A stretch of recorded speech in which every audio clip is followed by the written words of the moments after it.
Good evening, you're watching Plain Speak on CNN News 18 with me, Poonam Burde. It's a tale out of a murder mystery novel. One that can inspire a crime series perhaps or a web series. But this story that I'm going to talk to you about over the next 1 hour is anything but a work of fiction. It has captured the imagination of the entire country for the last 48 hours. It would shake anybody's confidence in humanity and mankind itself. Because a 28-year-old killed his live-in partner after an argument that got heated. He then proceeds to cover up his crime in the most ghastly manner. He chops her body into small pieces so it's easier to dispose it off. Now, sources within the investigating agencies have revealed to us how Aftab broke down allegedly when he was confessing to them. He confessed to killing Shraddha in cold blood. Killing her was the easy part. Getting rid of her body was not, is what he allegedly told the police while he was making that confession.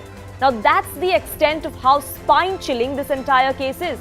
It gives me goosebumps even as I describe those details to you, and I believe that's the same sentiment you are experiencing as well as you listen to me. How do human beings turn into these monsters that you kill someone with your bare hands and then butcher them with impunity? Someone you said you're in love with, someone that you've been in a relationship with for 2 years. Those details are gory, but it is important to look at them in entirety and in complete detail.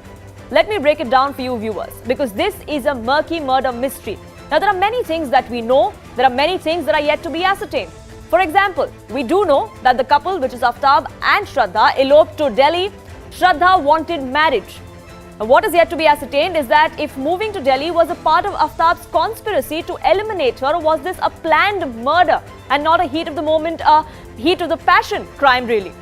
What we do know is that Aftab brought other women home, the same apartment, after the murder of Shraddha.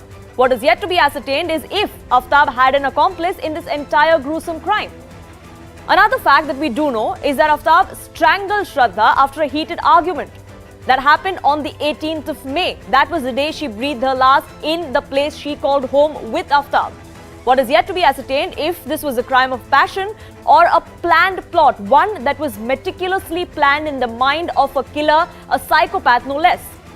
What we now also know is that Aftab went on with his life as usual. He ordered food from a food delivery app right after the murder. He was on a dating app. He was having women over right after the murder, even as the chopped up limbs of his live-in partner lay in the fridge in the next room.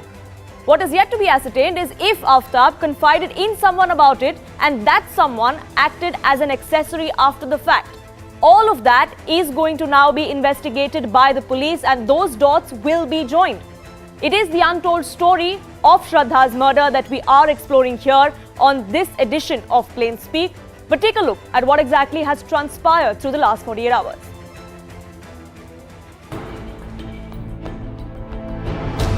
Killed,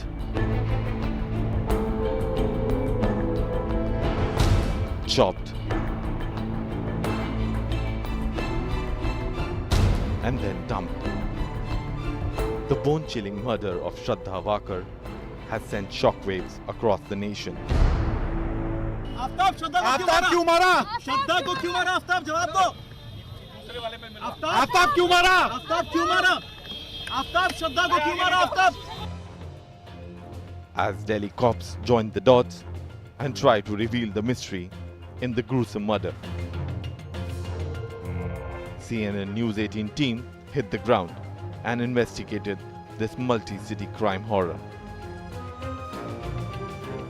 Police's next challenge is to recover the body parts from these areas, because you can see it's this jungle area has a broken wall, and all wild animals and dogs, and they all come in the area, and they it is also an apprehension of the police that they might have eaten up the body parts.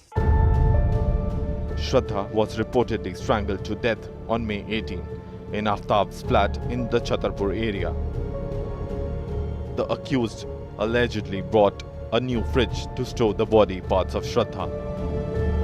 These boxes that are kept outside now, these are the boxes in which that fridge came, that fridge that he ordered to store the body of Shraddha.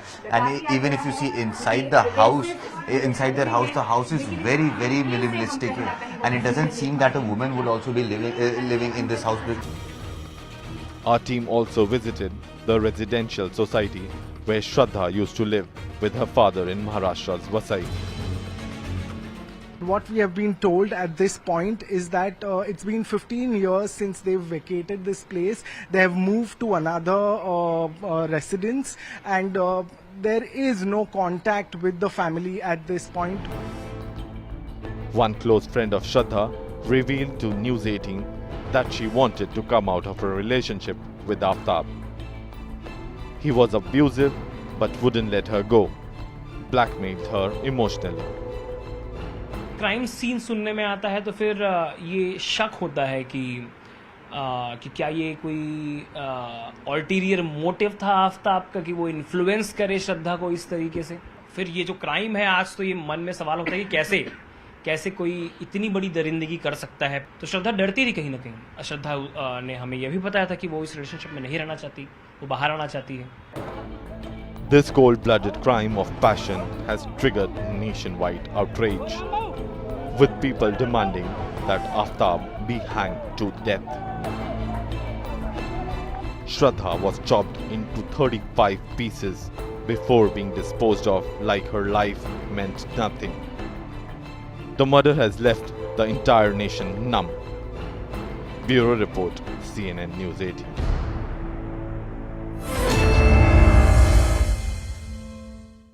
What explains this kind of depravity? What goes on in the mind of a psychopathic killer? We'll try and decode that. We'll try and find solutions to how we can deal with situations like this. And for that, joining me on this broadcast is psychologist Anamika Yaduvanshi. Dr. Amarnath Mishra, forensic expert, will be joining us shortly.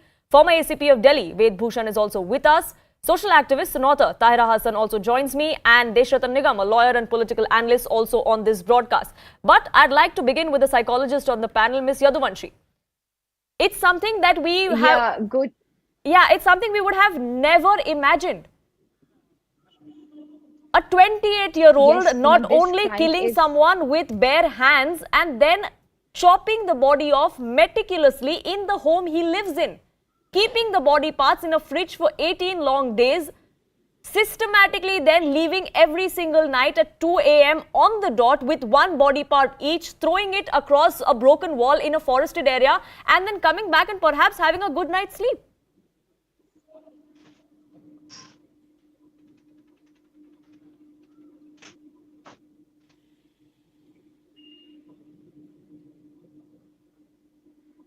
Ms. Yaduvanshi.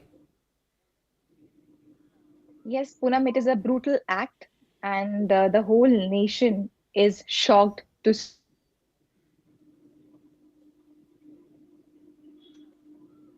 We'll try and reconnect that link with Ms. Yaduvanshi, who's with us on this broadcast. We'll try and understand really the psyche of a psychopath, though I have my doubts of how you can actually put in words of what exactly drives someone to behave in this manner, in this cold-blooded manner. And a former ACP of the Delhi police, Ved Bhushan, is also with us on this broadcast. And Mr. Bhushan, I'd like to ask you, as far as the policing aspect of it is concerned, now we do know that investigating agencies and forensic teams are on the job, but this crime was committed 6 months ago in May. Yes, there are body parts that are being recovered, remnants of body parts really that are being recovered, but what is the scope really of it actually giving any dividend as far as forensic analysis is concerned? As a prosecuting agency, how hard do you think is going to be the Delhi police's job to prove the guilt of this man? Poonam, इस दशक का सबसे संगीन case है. आपको याद होगा शीना बोरा case हुआ था, तलवार आरुषि का केस हुआ था, तंदूरी एंड निठारी केस. इसी सीरियल के अंदर दशक का सबसे ग्रूसम मर्डर केस जो दिल्ली पुलिस इन्वेस्टिगेट कर रही है. You try to understand the chronology of this matter. This matter was reported by his father at Bombay it was a missing case. Earlier it was reported as a missing case. 9th of this November ये ascertain होता है कि she was living in Delhi with Aftab because पिछले 2-3 महीने से अपने social media account पर वो कोई पोस्ट नहीं कर रही थी. तो उसके फ्रेंड्स ने बताया कि he not on social media, there is something wrong. उनके फादर किसी भी तरह से बॉम्बे पुलिस के साथ दिल्ली पुलिस में 9 तारीख को आते हैं और उनकी चूंकि location was located at in the area of Chhatarpur area, तो ये असर्टेन होने के बाद में फिर उसका 365 किडनैपिंग का केस दिल्ली पुलिस रजिस्टर करती है मेहरौली पुलिस स्टेशन के अंदर.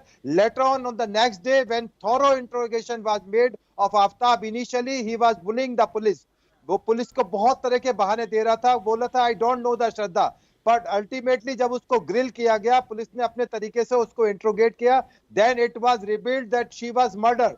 और जो अभी मर्डर के तमाम जो एविडेंसेस कलेक्ट पुलिस कर रही है, इतने स्ट्रॉन्ग एविडेंस है पूनम कि उसके लिए बचना कन्विक्शन से बहुत मुश्किल होगा. तमाम तरह के सर्कमस्टांशियल एविडेंस है, साइंटिफिक एविडेंस है, जो उसके बॉडी पार्ट्स है. यदि उसमें एक स्केलेटन भी उसके फादर और ब्रदर अभी दिल्ली में है, डीएनए से मैच कर गए तो it's a case of conviction. And apart from that, जिस तरह से उसने सोशल मीडिया पर सर्फिंग की, जो टेक्सटर एक वेब सीरीज है उसको उसने सर्व किया, एसिड कहां से प्रोक्योर करना है वहां से उसने तमाम तरह की नॉलेज ऑब्टेन की, क्योंकि वो कॉल सेंटर में काम करता था. And apart from that he was a trained chef also. उसको पता था कि बॉडी को कैसे चॉप किया जाए, कैसे उसको प्रिजर्व किया जाए और कैसे डिस्पोज ऑफ किया जाए. It's a very sensational thing. जब वो body Absolutely. So was this a heat of the moment crime, or was this actually planned and plotted? That is also something as far as the investigation goes, the agencies will have to look at. And I believe Ms. Yaduvanshi is back with us. So let's circle back to talking about what really leads a man, a 28-year-old no less, an entire life ahead of him, an entire career ahead of him, and yet you see him commit this ghastly crime. Yes, Poonam, I think this crime is actually, it's really brutal. It has crossed all the limits of inhumanity. And these kind of people, they lack empathy. They have anger issues, they have temperamental issues, they have anxiety issues. They are not scared of anything. They are fearless. If you see this, that he has been visiting this jungle at 2 a.m. midnight. You and I would be scared to step out of our house at 11, at midnight. He is going out in the jungle. There could be wild animals. There could be anything that might harm him, and he's not scared of anything. Had he been in love with Shraddha, if it was a heat of the moment thing, he would have either fled or surrendered, because he would have been feeling so guilty about it. And then ordering food right after the murder and having girls over and continuing with his romance shows that he's inhuman. And these kind of people, they are not in love, and he might have showed these kind of behavior, these kind of brutal behavior with his friends, with his siblings, with his parents, with anybody who might have come in contact with this person. I really wonder why Shraddha could not come out of this relationship earlier. Why was she insisting on, getting married to this person? Right. जो इस type के लोग होते हैं, they just want to control the other person. They don't let the other person go out of their cling. So these kind of people, they should be really spotted on earlier, and they should be eliminated from a society. I believe, but how do you do that? That's really the question, Tahira Hassan, that we need to ask, because like Ms. Yaduvanshi was also pointing out, Shraddha was in a relationship with this man for 2 years. They met in 2019. For 2 years, she didn't see this coming. They had constant fights, but she would have never imagined that somebody that she was living in with would kill her in such a manner. There's also this talk of it being Stockholm syndrome. She perhaps was in this for so long that she could not get out of it. She could not get out because in the inter-religion marriages, mostly the girls are disowned by the parents. I mean, this is, I think, a wrong notion of the parents also. They should not disown their daughters. So she was forced to live with this abusive man. She was facing domestic violence. And domestic violence is taken as a private matter. Nobody will interfere. If they overheard, then too they will not interfere. Neighbors will not interfere. Otherwise, she would have been saved, And this man is not, you can't call him a human being. He's a beast, inhuman. Absolutely, entire confidence in humanity, in mankind is something that would be shaken after hearing of something like this, of a 28-year-old killing and then chopping off her limbs of someone who he claimed to have loved, who he was in a relationship with. But as far as this confession goes, abusive in nature is Right. inhuman, sadist man who took sadist pleasure by torturing even the dead body of the Shraddha also. She chopped them in 35 pieces. Can you imagine? Any human being can do this thing? it's, So I behind, think it's beyond my strongest comprehension, to punishment be should be honest, and meted out. I'm assuming most of the country is with me on that. But as far as the confession of Aftab Poonawala goes, and I want to get Deshita Nigam and your legal expertise on that, sir, because confessions do not have any legal standing, so to speak. The police will have to build a watertight case to prove his guilt in the court of law. So they will need evidence to back the claims that he is making. Now, yes, recoveries have been made, but what are the odds that forensically that these remnants of her body parts or remnants of the bones can actually be linked back to her and his guilt can be proven? Well, Poonam, in fact, before I answer that question, if you recall, the father of Shraddha has said there is a possibility of love jihad, and that aspect also needs to be investigated. One.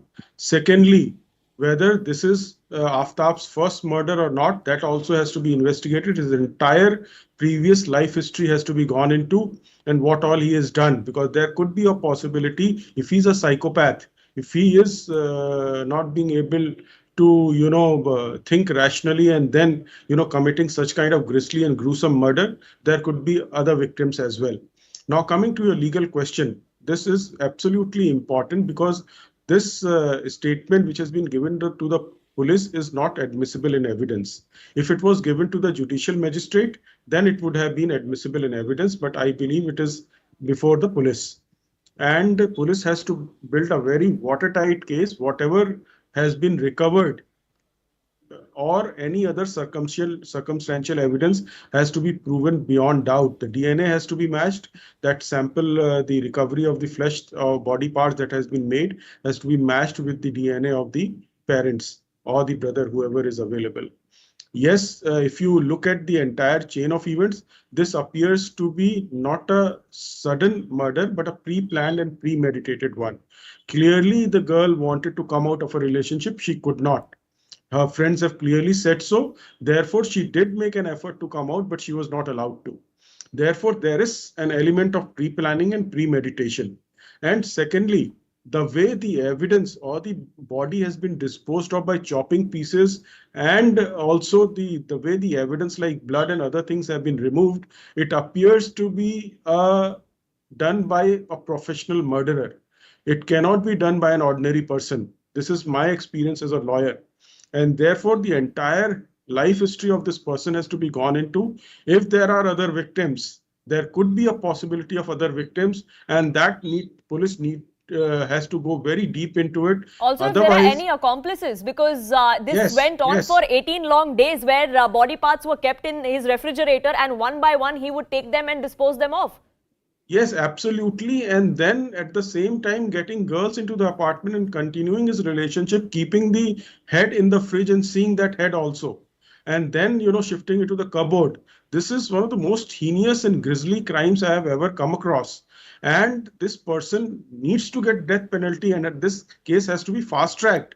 It cannot go into an ordinary court because it has shaken the conscience of the nation. It has shaken the stability of the society, and people are actually very agitated today, including me. And therefore, this case has to be fast tracked under any circumstances, should not go through the ordinary process that takes a lot of time and delay. An example has to be made out of this case. Police has to very seriously investigate, connect, and make the entire chain of events and evidences so that the person gets actually hanged in the end. Absolutely. So a watertight case needs to be built, multiple angles need to be investigated, and all of that is being done. Now, I request my panelists to stay on with us because I also want to get into the details for our viewers of how really the misleading of investigating agencies happened as far as Aftab Poonawala was concerned. It was all a game of smoke and mirrors for Aftab, because it was not just in the days leading up to the crime, but it was also after the crime. There were multiple attempts that he made to mislead the investigators. Ploy number one that he used is that he used Shraddha's Instagram account even after she was murdered. He ensured that he chatted with her friends on Instagram to give an illusion that she was perhaps alive and everything was well. Another ploy was that he kept it active from May to June. On May 18th is when he murdered her. Up until June, he kept that ruse alive with friends of hers on her Instagram account. There were several other attempts that he made. He got rid of Shraddha's phone. Now, we're given to understand that it was actually in Maharashtra where he dumped her phone so that her location could not be triangulated, and that would also take time for the investigating agencies to join the dots. Another thing he did was he used acid, sulfur hypochlorite, to be specific, to wipe out the DNA traces off the floor of his bathroom where he chopped her limbs off. So there's meticulous planning going on there. He web searched what acid to use to ensure no trace was left. So he knew exactly what he was doing. Ploy number 5 that he used to mislead the investigating agencies is that the first time around, when he was questioned after the missing complaint was filed by Shraddha's father, he told the police that he has no idea about Shraddha's whereabouts. He said that in May, we had a fight, she left me, and I don't know what happened after that. Only later, as the police started grilling him further, is when he broke down and confessed to have actually killed her, strangled her with his bare hands. So there were multiple attempts that he was making to mislead the organization, to mislead the investigating agencies. And Ms. Yaduvanshi, that goes on to point out to the meticulousness of this entire crime. Perhaps killing her itself may have been a heat of the moment because there was a quarrel, but what happened after that definitely wasn't. He sat down, he made a plan, he decided what he had to do. He then web searched of how he could escape and go under the radar, and that's how he carried on. Yeah, absolutely, Poonam. If we give him a benefit of doubt that maybe the murder that he did was in the heat of the moment, but whatever he's done after that, meticulous planning, that how he can get rid of the body, how he has to be careful to protect his own identity, himself, that he hasn't met Shraddha. So all these plannings, it cannot be done by a person who doesn't intend to do a crime or who has not done a crime earlier. Because I also believe that this person might have done some sort of crime. So because he has developed that kind of fearlessness that he can get away with anything. That doesn't come overnight. That doesn't come just like that. It comes with confidence, because when you get away with small crimes, then you get the confidence that you can get away with anything and everything. So this is not something that he has done for the first time. I'm sure that he might have had some sort of other things also where he broke law, because this is breaking law, this is breaking social norms, this is inhuman, this is lack of empathy. There might have been other people who might have been his victims of his cruelty, of his brutal acts, of his inhuman nature. This is so evident. Right, it's extremely evident, and there has to be some checks and balances that we need to put in place. What those are going to be, of course, that is up for discussion, and especially in a digital age, that is something that is going to be terribly difficult, though not impossible, for agencies to put that in place. But I want to ask Mr. Ved Bhushan, as far as the investigation in this case goes, it's still a missing person's complaint that is being investigated on. Now, yes, there is a confession which does not have any legal standing. The cops have to build a case on that. But why hasn't it been converted to a murder case yet? Shraddha, ये अभी case की investigation की से initiation of investigation से only 3-4 days investigation is taken up. Disclosure statement, whatever you are saying, the confession statement, there is a scientific investigation as this. आप बता रहे थे डिजिटल का टाइम है. There is a polygraphy test, there is a narco analysis test. There are lot of methods for obtaining and getting the corroborative evidences in this case to prove beyond doubt. There are lot of techniques of the investigation. His mobile phone, his computer was seized by the local police, and now it is come to know that this case is being transferred to crime branch for more thorough investigation, because this case is connected from Mumbai, this case is connected from Haridwar, this case is connected somewhere to Manali also, because it needs larger investigation and this is interstate investigation. पर ये बिल्कुल sure है कि there are enough evidence to get the conviction of this case, क्योंकि तमाम जो circumstantial evidences है so far, जो भी investigations की गई है corrupt, because police has 90 days to investigate this case.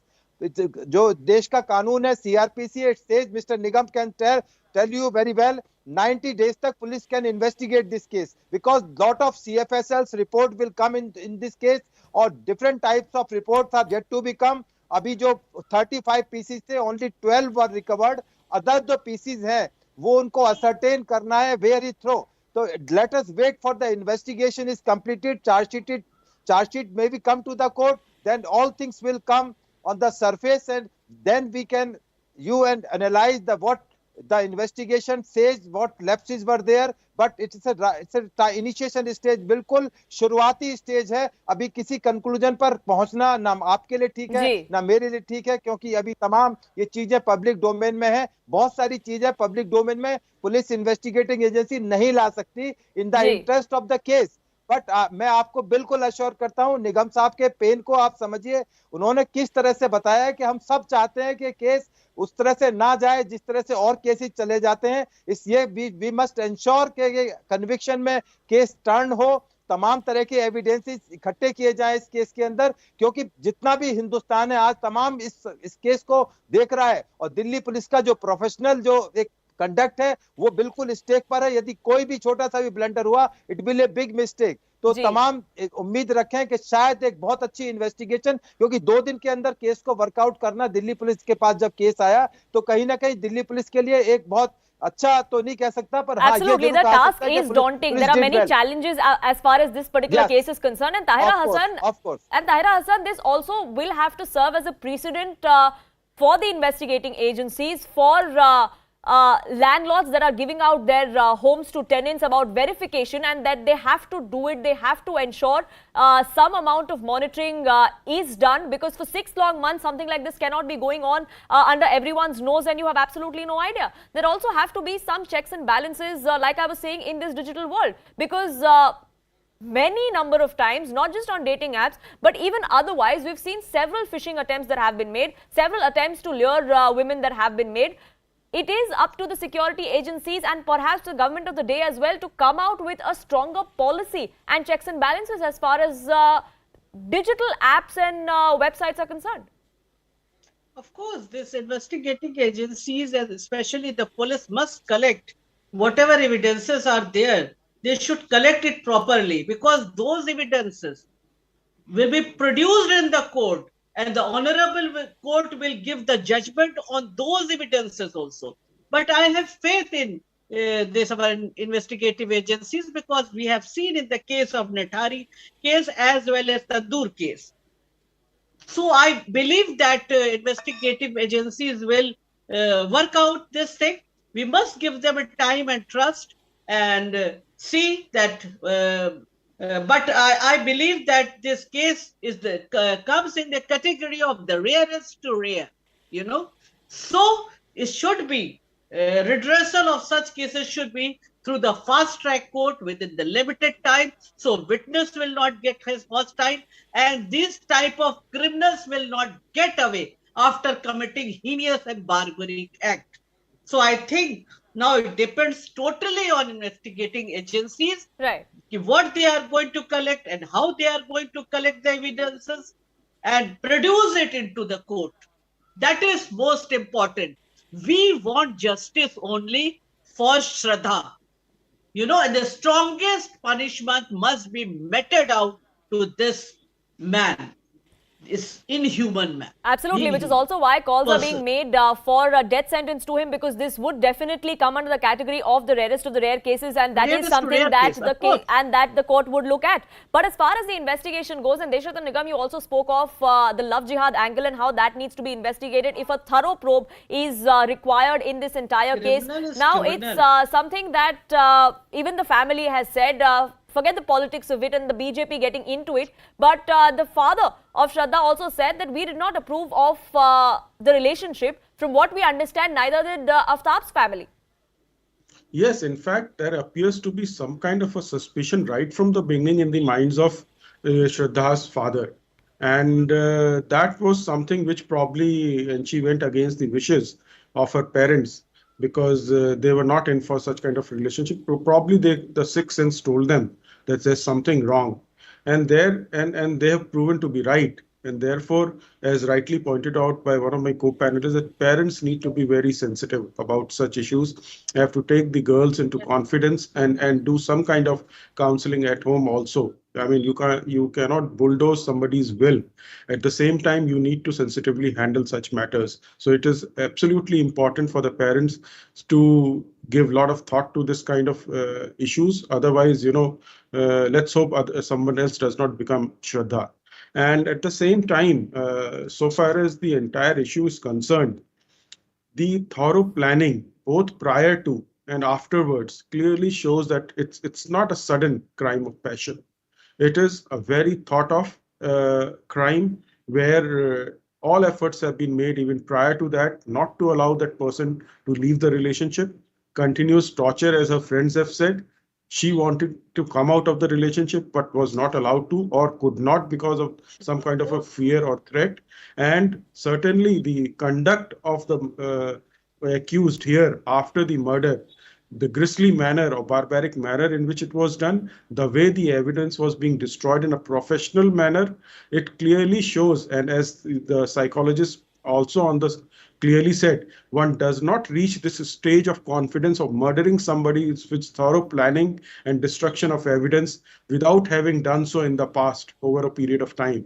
So this aspect needs to be gone into by the police, and thoroughly, all evidence have to be collected very thoroughly. Delhi police so far is concerned has done a wonderful job. Right. A professional investigation, they must be commended, and no loopholes should be left. And certainly there are certain other social aspects also. How could a person procure acid?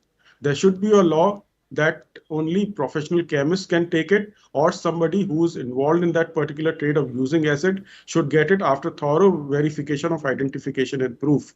Nobody in the family, in our society, should be allowed to keep knives of more than 6 to 8 inches or choppers. Anybody who's in the professional trade of restaurant or butchering or have a butcher shop, they must be, any sale of such choppers should be done with verification of identification and proof kept with the shop, and police be informed. And therefore all these things, because and mini saw was used here, Right. so it appears only the further investigation will be there, but all these checks and balances are required. Otherwise, the easy availability of such weapons, because is not required at home.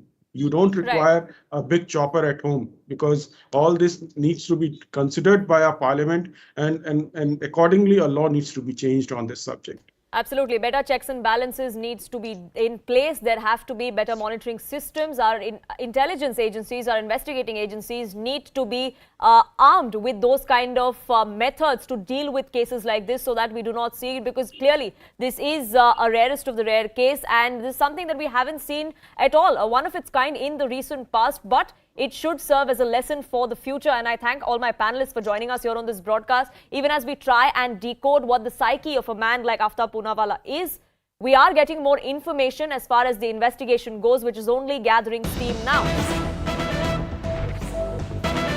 Police sources are now telling your channel that common friends of Shraddha and Aftab are being spoken to. Aftab's behavior leading up to the days of the murder is something that is under investigation. Aftab's family is also under the scanner. What his role was, what his relationship was with his family, that is something that will help the investigating agencies in joining the dots of what exactly his motive was in this cold-blooded murder. Maria Shakil, my colleague, now joins me for more on this. Maria, we're given to understand that Delhi police have already reached out to Aftab's family and the statement has already been recorded? Yes, that's right. In fact, that recording of statement happened 2 to 3 days back. The father and the uncle of Aftab has travelled from Mumbai to Delhi for recording the statement. What we are being told by the police sources is that the father said that Aftab was not really in touch with the family much. They did not really know as to what was his nature of work. All they knew was that he had moved to Delhi from Mumbai, and that he was working in Delhi. His father has told the police that he was a free-spirited, independent boy who lived a life on his own terms.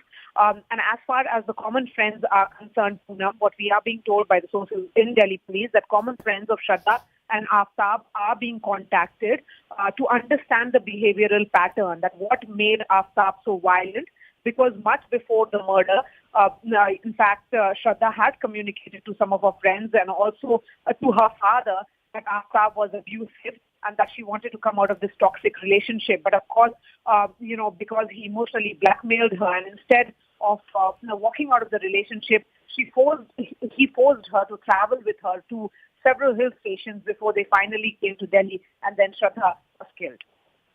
Right, the investigation there is gathering steam. All angles are being probed by the Delhi police. Maria, thank you so much for getting us the latest. We're shifting focus now to the big diplomatic moment India is having in Bali in Indonesia, where the 17th G20 Summit is underway. In a first since the Galwan border face-off, Prime Minister Modi was greeted by the Chinese President Xi Jinping at the summit venue this evening. This also marks Xi's first meeting with Modi after assuming presidency for a third term in China. Now, ahead of the meeting, Prime Minister Modi did a signature outreach to the Indian diaspora in Bali. He said that India has transformed after 2014, a growing economy, startup culture and welfare policies for the poorest of poor, something that has been getting the attention of the entire world. Now, it's not just business for the Prime Minister. Like I said, there was a rousing reception for him. But tomorrow, on day 2 of the summit, is when Prime Minister Modi is going to be holding bilaterals with his counterparts. There are discussions that are going to be held with the French President, with the US President, with UK Prime Minister Rishi Sunak as well. There is a bilateral with the Indonesian President that's on cards for the Prime Minister of India tomorrow. Now, there were several sessions at the G20 that were held today, in one of which Prime Minister Modi underlined the need for resilient supply chains for food, fertilizers and energy.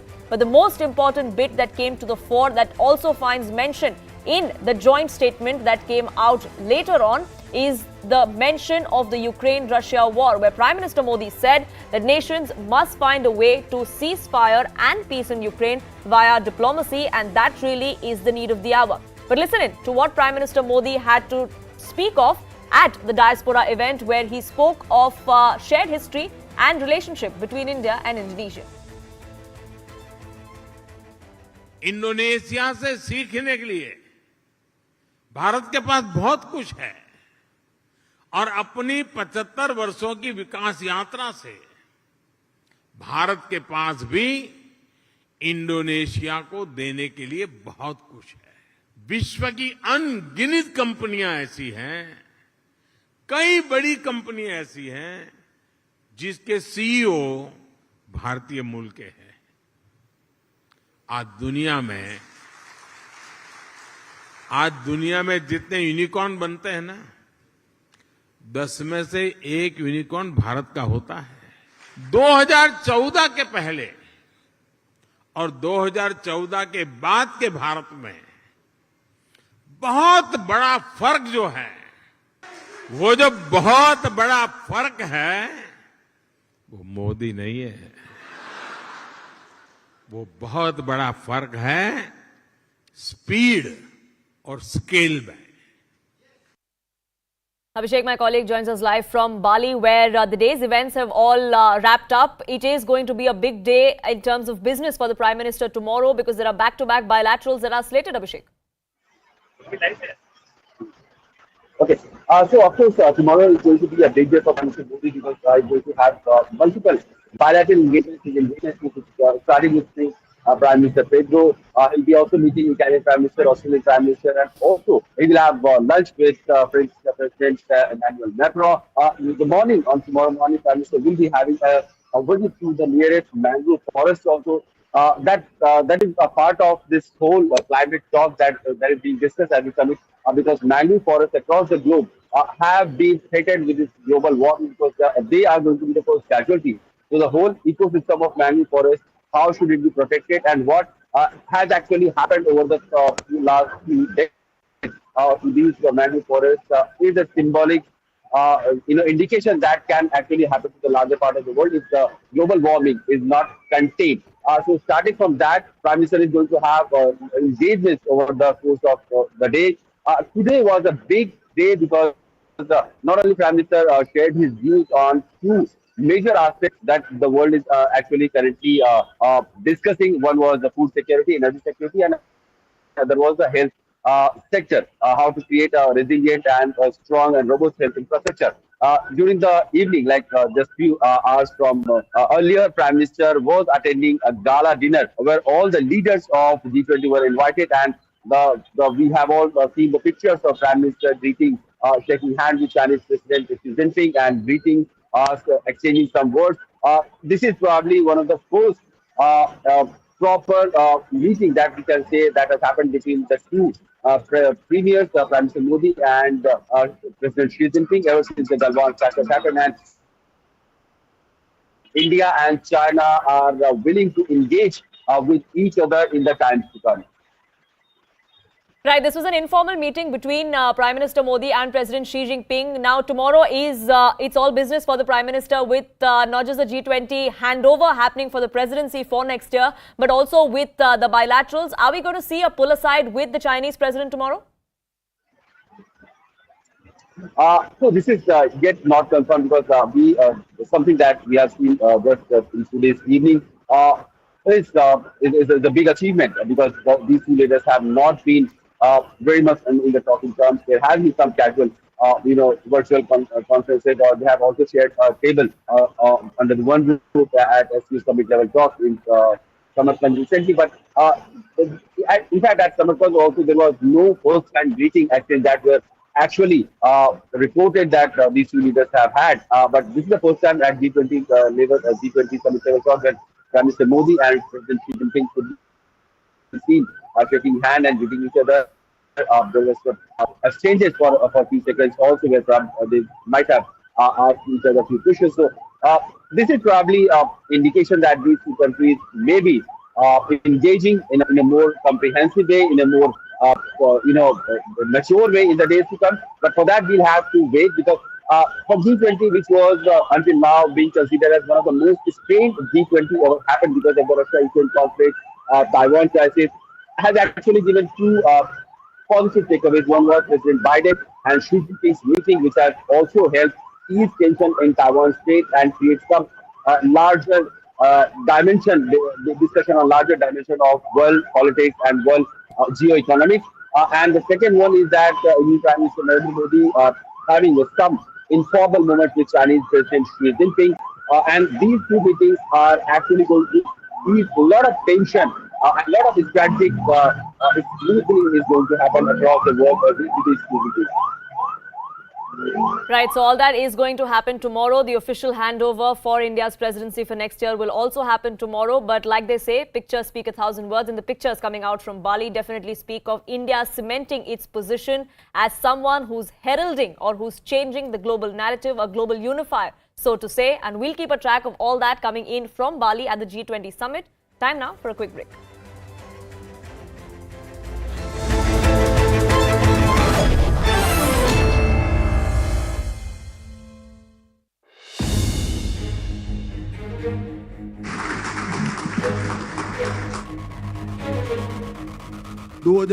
का आप ticket निकलवा कर रखना, जनवरी का भव्य राम मंदिर अयोध्या में आपको दिखाई पड़ेगा। गुजरातियों का स्वभाव है, सबकी सुनते हैं। अब सुनने के कारण किसी के मन में भ्रांति हो जाए तो मैं क्या कह सकता हूं। अपने सभी चुनावी रिकॉर्ड तोड़कर प्रचंड बहुमत के साथ यहां पर हम सरकार बनाएंगे। श्री भूपेंद्र पटेल ही मुख्यमंत्री बनेंगे, इसमें कोई दो राय नहीं। हमारे यहाँ 1960 से प्राथमिक शिक्षा फ्री है। अब क्या फ्री करोगे भाई तुम? फ्री है। उनको ये भी मालूम नहीं यहाँ क्या चल रहा है। स्वाभाविक है यहाँ के नहीं है तो, परंतु थोड़ा स्टडी तो करना चाहिए। जब फ्रीबीज की बात होती है तो केंद्रीय सरकार भी तो फ्रीबीज दे रही है। कहीं ऐसा जैसे कि फ्री राशन दे रहे हैं आप, उसकी आपकी व्यवस्था बनी हुई है, फ्री सिलेंडर आप भी दे रहे हैं, तो इसको आप कैसे देखते हैं? क्या ये फ्रीबीज नहीं? देखिए, दो चीजों में तत्वतः फर्क है। जैसे भारत सरकार की सो कॉल्ड फ्रीबीज, किसी को घर देना, किसी को गैस का कनेक्शन देना, किसी के घर में लाइट पहुंचाना, किसी को आयुष्मान भारत का कार्ड देना, और अब अंत में आपने जो कहा कोरोना के बाद उनको फ्री राशन देना, किसी को बिजली देना, ये रेवड़िए बांटना नहीं है, मगर बिजली का बिल न देना रेवड़िए बांटना है। किसी को घर देना मैं नहीं मानता रेवड़ी बांटना है, ये इसके जीवन स्तर को उठाने का प्रयास है। जो आजादी के 70 साल तक कांग्रेस ने 60 साल तक शासन किया वो नहीं कर पाए, वो हम करें, मगर फिर घर का टैक्स हम माफ नहीं करते। इसका हम शौचालय बना देते हैं क्योंकि अधिकार है 75 साल के बाद एक महिला का कि घर में शौचालय हो, उसको एम्ब्रेसमेंट ना हो सुबह, मगर हम शौचालय का रिपेयरिंग नहीं कर देते। और जहां तक मुफ्त में अनाज देने की बात है, आप सभी को मालूम है, पूरा देश जानता है, पूरी दुनिया जानती है कि कोरोना के बाद एक लिंगरिंग फेज में स्लो डाउन रहा है, जिसकी सबसे बुरी असर किसी पर पड़ी है तो देश के गरीबों पर पड़ी है। सोसाइटी का कोई भी सेगमेंट कुदरती आपत्ति के कारण, महामारी के कारण अगर किसी भी तरह से प्रभावित होता है तो शासन की जिम्मेदारी है, नैतिक जिम्मेदारी है इसको मदद करना। जैसे बाढ़ आती है, सूखा आता है, साइक्लोन आता है, तो हम मदद करते, वो फ्री बीज नहीं है, उसका सपोर्ट है। तो ये दोनों को मिक्सअप नहीं करना चाहिए। वोट के लिए रेवड़ियां बांटना अलग बात है, और किसी का जीवन स्तर ऊपर उठाने के लिए एक बार उसको मदद कर कर इसको अच्छे जीवन जीने का इंफ्रास्ट्रक्चर देना अलग बात है। दोनों के बीच में मूलतः अंतर है, और मैं मानता हूं देश की जनता इसको जानती है। एक दूसरे प्रश्न की ओर बढ़ते हैं। राज्यों के जब चुनाव आते हैं तो उसके पहले यूनिफॉर्म सिविल कोड की बात आपकी पार्टी करती है। भाई एक मिनट रुक जाओ। 1950 से हमारे हर घोषणा पत्र में है कि हम यूनिफॉर्म सिविल कोड को लाएंगे जी। 1950 से नहीं, संविधान सभा ने भी आर्टिकल 44 के अंदर कहा है कि देश के विधानमंडलों और देश की संसद ने जब भी अनुकूलता हो तब यूनिफॉर्म सिविल कोड लाना चाहिए, जिसमें जवाहरलाल नेहरू, सरदार पटेल, मौलाना आजाद, राजा जी, ये सबके दस्तखत है जी। अब इन लोगों को क्या कहोगे? ये भी सांप्रदायिक सोच कर गए थे ना, वो सांप्रदायिक सोच कर नहीं गए थे। एपीसमेंट के कारण के बाद 67 के बाद आपने सांप्रदायिक सोचना शुरू किया है, वो तो ठीक ही सोच कर गए थे कि किसी भी पंथ निरपेक्ष राष्ट्र के अंदर सभी धर्म के नागरिकों के लिए समान कानून होना चाहिए, कानून धर्म के आधार पर नहीं होना चाहिए। मगर अब इसको भी राजनीतिक कलर देते रहे। हमने हमारे जनसंघ के समय से ये हमारा घोषणा पत्र का वादा है जिसको हम पूरा करते हैं। ऐसा नहीं है कि सिर्फ ये क्यों, हमने कहा था राम मंदिर बनाएंगे, मोदी जी ने इसका भूमि पूजन कर दिया, और 2024 का आप टिकट निकलवा कर रखना, जनवरी का भव्य राम मंदिर अयोध्या में आपको दिखाई पड़ेगा। हमने कहा था कि हमने कहा था कि हम ट्रिपल तलाक को समाप्त कर देंगे जी, हमने कर दिखाया। हमने कहा था एक देश में 2 विधान, 2 निशान, 2 प्रधान नहीं चलेंगे, धारा 370 हट कर रहेगी, और 5 अगस्त 2019 को मोदी जी ने धारा 370 को हटा दिया। ये सभी हमारे वादे हैं। धारा 370 हटी, कौन सा चुनाव था भाई? राम जन्मभूमि का भूमि पूजन हुआ, कौन सा चुनाव था? ट्रिपल तलाक हटा, कौन सा चुनाव था? और अगर आप नहीं हटाना चाहते हैं, आप कॉमन सिविल पर्सनल लॉज को सेव करना चाहते हैं, तो कांग्रेस पार्टी ने कह देना चाहिए कि इस देश में कॉमन सिविल कोड नहीं होना चाहिए। इतनी नैतिक ताकत तो होनी चाहिए। मैं तो कांग्रेस के सारे नेताओं को कहता हूं कि मीडिया अगर इकट्ठा ना होता तो हम भेज देते हैं, सब लोग एक बार घोषणा कर दो कि देश में कॉमन सिविल कोड नहीं होना चाहिए, कुछ ट्रेंड तो लो जी। मैंने तो ऐसी कंफ्यूज पार्टी ही नहीं देखी। धारा 370 हटाने का बिल लेकर गए तो मैंने बोला भाई, आप मनीष भाई ने भाषण किया था, मैंने बोला आप हाँ बोल रहे हो और ना।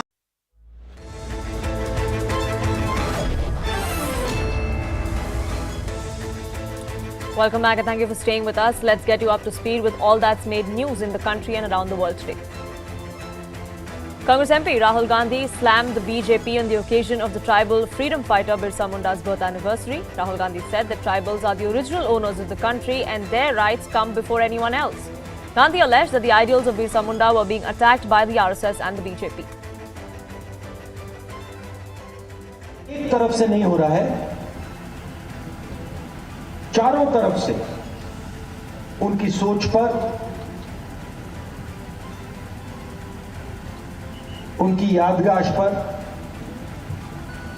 आरएसएस और बीजेपी आक्रमण कर रहे हैं। बीजेपी के लोग कहते हैं नहीं भैया, आप आदिवासी नहीं हो,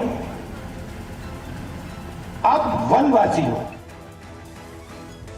Delhi court has granted bail to Bollywood actor Jacqueline Fernandez in the 200 crore money laundering case which involves conman Sukesh Chandrasekhar. Last week, the court deferred the order on the bail plea of the actor and extended her interim protection. Now, Jacqueline had sought bail on the ground that there was no need for a custody since the investigation is already complete and the charge sheet has been filed. You've secured this bail order. First of all, reactions? We are grateful and we bow down to the honorable courts.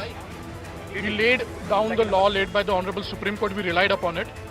If you look at the conduct of Jacqueline, she has always been cooperating with the investigating agencies. It has never been a case that she has not cooperated because she attended all the summons and she deposited all the documents. She cooperated with the investigation and which was then recorded by the Honorable Court, and this may have gone in her favor to grant bail. An 18-year-old footballer died due to multi-organ failure in Chennai following medical negligence as claimed by the family at a government hospital. Priya was being treated for a ligament tear at the government-run peripheral hospital where she was forced to undergo a leg amputation at the Rajiv Gandhi Hospital for further treatment. The health department of the state has now suspended 2 doctors and 10 lakh compensation has been ordered for the family. Treatment was planned yesterday. Before that, she had developed myoglobin. When there is a muscle necrosis, the myoglobin will be released, which is excreted through the kidney. When it gets excreted through the kidney, normally the kidney gets damaged, so which resulted in renal failure. Subsequently, liver also got affected, and then the heart also got affected. But despite of all these efforts, morning around 7:15, she passed away. A group of residents in Vasant Kunj area of Delhi took to the streets and staged a protest against the Delhi Jal Board. Residents were frustrated over the erratic water supply and persistent crisis. The agitated residents included women and elderly protesting, holding empty buckets in their hands. Meanwhile, a senior official of the Jal Board said that the issue will be resolved within 2 days and teams have been deployed to address the issue. 6 दिन से 24 घंटे इस उम्र में मुझे पानी के लिए दौड़ना पड़ रहा है। कभी कभी पानी अगर आता है तो इतना गंदा आता है, इतना स्टिंक करता है, आप बताइए कितना है हमारे हेल्थ को खराब करेगा। अब 6 दिन से पानी नहीं है, कोई सुनने वाला नहीं। टैंकर्स नहीं भेज पा रहे हैं, जो टैंकर्स आ रहे हैं वो कुछ लोगों को दे रहे हैं, सबको नहीं दे पा रहे। सेकेंडली, टैंकर्स के पास पाइप्स नहीं है। अब हर इंसान यहाँ पाइप नहीं खरीद सकता ना। Thousands of CPIM workers and supporters protested against the Kerala governor Arif Mohammad Khan today. The party protested and marched till the Raj Bhavan in Thiruvananthapuram. The ruling CPIM and the governor have been at loggerheads over allegation of nepotism by government officials in appointing vice-chancellors to universities. The issue intensified after the Supreme Court in October annulled the appointment of a vice-chancellor of APJ Abdul Kalam Technical University. The Left Democratic Front has taken out a protest march from outside the museum compound to Raj Bhavan, protesting against the stand taken by Kerala governor. Hundreds of workers have gathered here under the LDF. All their allies, the CPM, CPI, all of them are taking part in this. They have said that it is a higher education protection Samiti that has taken out this march. Tussle between the Kerala governor and the government continues. Arif Mohammad Khan has now alleged that all appointments in state universities are illegal. He further added that the LDF government thinks the university and properties are their party cadres and relatives' fief. The governor even commented on the protest and said that the government cannot pressurize it. Research in Kerala universities has come to a standstill. Why? because bright students of Kerala, they do not want to stay in Kerala. So much party politics, so much interference in the universities, they go safely to some other place. They do not come to the Raj Bhavan. Do you hope they will come to the... Because they themselves know that what they are doing is not in accordance with law. An elephant fell into an agricultural well in Andhra's Chittoor, was rescued by a joint team of forest officials and fire department officials earlier this day. An elephant accidentally fell into a well in Andhra Pradesh, Chittoor district. Locals noticed that the elephant was struggling to come out of the well. Upon receiving information, a joint team of forest officials and the fire brigade reached the spot, and the efforts began to rescue the trapped jumbo. Officials broke the edge of the well with the help of the JCB to ensure the elephant escaped unhurt. The pachyderm got out of the well after a few initial unsuccessful attempts. The incident took place in Gundlapalle village on Monday night. The video of the incident has gone viral on social media, garnering thousands of views. Tennis star Novak Djokovic will play the Australian Open after being granted visa. The Australian government has decided to grant the unvaccinated Serb a visa for the Grand Slam contest. This year's championship was overshadowed by 9-time Australian Open champion Djokovic was sent back on the eve of the contest after a high-stakes legal battle over her visa status. 18 children and a driver were rushed to the hospital after a school bus crashed in eastern Kentucky. According to officials, the bus was the only vehicle that was involved in the crash. Meanwhile, no fatalities have been reported so far. However, victims who were transported by helicopter or ambulance suffered varying degrees of injuries.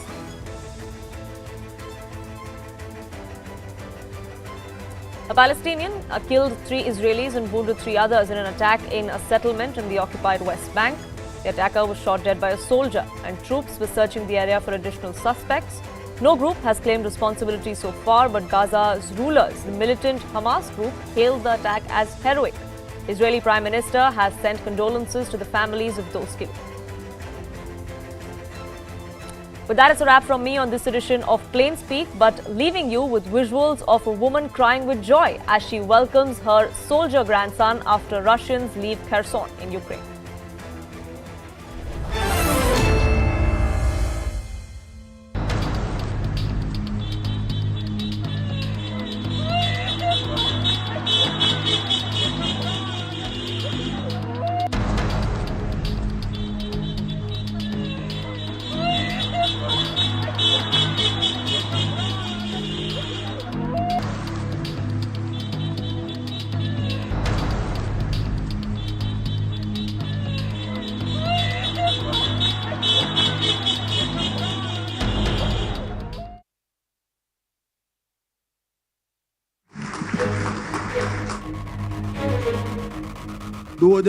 का आप ticket निकलवा कर रखना। जनवरी का भव्य राम मंदिर अयोध्या में आपको दिखाई पड़ेगा।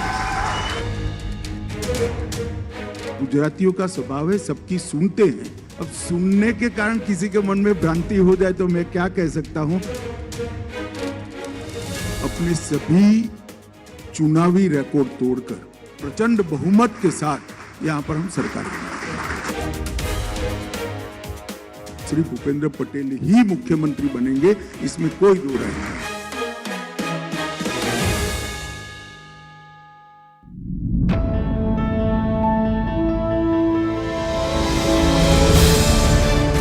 Certain element that is saying when we have nothing to do with the government, when we don't take any aid from the government, then the government has no reason for any oversight.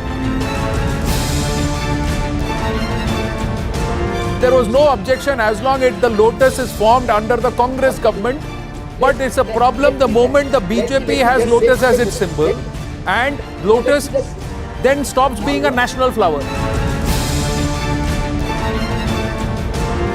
Remember what the Democrats had in 2018. It was 222. Will the Republicans get to 222? Will they get less than that, more than that? I think that is an interesting figure to watch out for. Tamil Nadu Telangana and in Kerala, the opposition that is coming from the governors is also political in nature. If the governor is constantly at loggerheads with the state government, then how will the state government function?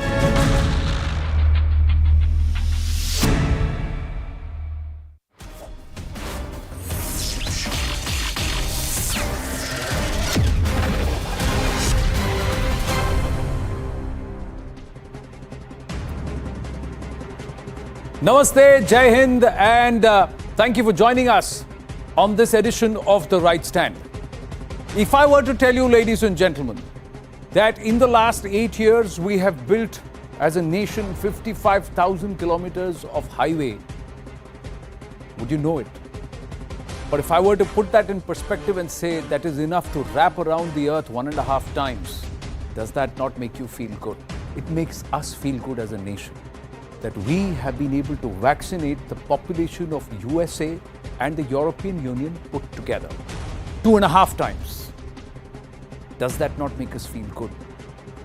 Also makes us swell with pride. More importantly, what have we done as a nation? The aspect of belief, knowledge, and knowing that this nation, we as a country, are working towards that goal of becoming a developed country by 2047. Prime Minister Narendra Modi at the G20 has endeavored to pitch India as a problem solver, as a nation that has solutions.